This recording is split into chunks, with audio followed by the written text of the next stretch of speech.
वामन अवतार लेकर के भगवान आए। थोड़ी बड़े हुए भगवान कि देवी देवताओं के पास पहुंचे भिक्षा लेने के लिए। सभी देवताओं ने, देवियों ने वामन भगवान को भिक्षा प्रदान करी। किसी ने हाथ में कमंडल दिया, किसी ने कड़ाऊ पहनाई, किसी ने हाथ में छतरी दे दी। वामन भगवान भिक्षा लेकर के राजा बलि के यहाँ जाने लगे। देवता कहते इतनी जल्दी क्या है जाने की? वामन भगवान कहते आपको सब दिलाने की नहीं जल्दी, हमें जल्दी है उसे अपना बनाने की। वामन भगवान जाने लगे। राजा बलि शुक्राचार्य जी के साथ में यज्ञ कर रहे थे। वामन भगवान बाहर पहुंच गए और बाहर से आवाज लगाई वामन भगवान ने। वामन भगवान राजा बलि के महल के सामने आकर के खड़े हुए, पुकार रहे हैं आओ। राजा बलि ने जैसे ही देखा, जैसे ही सुना, उठने लगे। शुक्राचार्य जी ने कहा कहाँ जा रहे हो? राजा बलि ने कहा वो दान लेने के लिए आए हैं, पहले उनको दान दे दो फिर यज्ञ करेंगे। शुक्राचार्य जी कहते कुछ मत करो, पहले ये यज्ञ कर लो, फिर जिसे दान देना है, जितना देना है देना, अभी यज्ञ कर लो, ये बड़ा जरूरी है। राजा बलि कहते नहीं नहीं, कब तक खड़े रहेंगे? दान देने में कितना समय लगेगा, यज्ञ में ज्यादा समय बाकी है, उनको दान दे करके आ जाओ फिर कर लेंगे यज्ञ, एक बार जाने दीजिए। राजा बलि ने सुना नहीं, वामन भगवान के सामने आकर खड़े हो गए। कहते प्रभु बोलिए क्या चाहिए आपको? वामन भगवान कहते हैं ज्यादा कुछ नहीं, 3 पग भूमि लेने आए हैं, बस 3 पग भूमि चाहिए। राजा बलि ने कहा बस 3 पग? अरे आप बोलो, एक देश दे दूं आपको।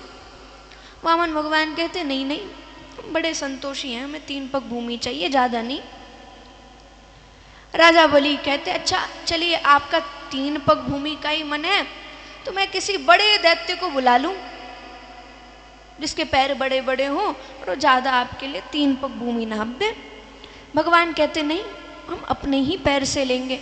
राजा बलि कहते इतने छोटे पैर हैं आपके, कितनी ले लोगे आप? वामन भगवान कहते नहीं नहीं, हम बड़े संतोषी, हम इतनी लेंगे, आप तो वचन दो, आप तो संकल्प करो। शुक्राचार्य जी ने जब सुना, सोचते कुछ तो बात है, कोई साधारण व्यक्ति नहीं है। शुक्राचार्य जी ने नेत्र बंद किए, सामने भगवान श्री नारायण ही दिखे। शुक्राचार्य जी कहते मत देना वचन, मत करना संकल्प, ये सब ले लेंगे तुम्हारा, ये और कोई नहीं भगवान नारायण ही है। राजा बलि कहते गुरुजी अगर ये भगवान है फिर तो मैं देने को तैयार हूं, क्योंकि जिन भगवान के सामने सब मांगने जाते हो, भगवान मेरे यहां मांगने के लिए आए तो मैं आज सर्वस्व देने को तैयार हूं। दिया वचन, प्रभु लीजिए आप 3 पग भूमि। भगवान अपना विशाल रूप लेना शुरू कर देते हैं। पहले छोटे वामन भगवान थे, आकार बढ़ाना शुरू किया, विशाल रूप ले लिया। 1 पग भूमि में भगवान ने पूरे सारे लोक नाप लिए। दूसरे पैर में सारे ब्रह्मांड, सारे भुवन नाप लिए, पूरा ब्रह्मांड भगवान ने नाप लिया। तीसरे पैर में राजा बलि से कहते अब बोल, 3 पग भूमि देने वाला था, 2 में ही सब खत्म हो गया, तीसरा पैर कहाँ रखूं? वचन पूरा नहीं कर पाया। राजा बलि कहते प्रभु दान बढ़ाया दानी? भगवान ने कहा दान देने वाला। राजा बलि कहते तीसरा पैर मेरे सर पे रखो, मैं भी आपका। बोलिए श्री वामन भगवान की।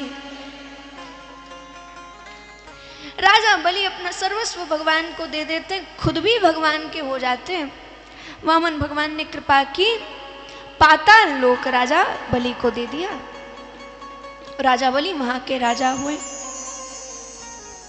देखा जाए पाताल की भी अलग महिमा है कई, क्योंकि सूर्य के प्रकाश, सूर्य की किरणें हमारी पृथ्वी तक आती है, पाताल नीचे है, पाताल तक जरा भी सूर्य नहीं पहुंच पाता। पाताल में सूर्य नहीं है, सूर्य का कोई प्रकाश नहीं, बिल्कुल अंधेरा। लेकिन वहां पर पाताल में रहने वाले कौन हैं? सर्प। कई सर्प पाताल में रहते।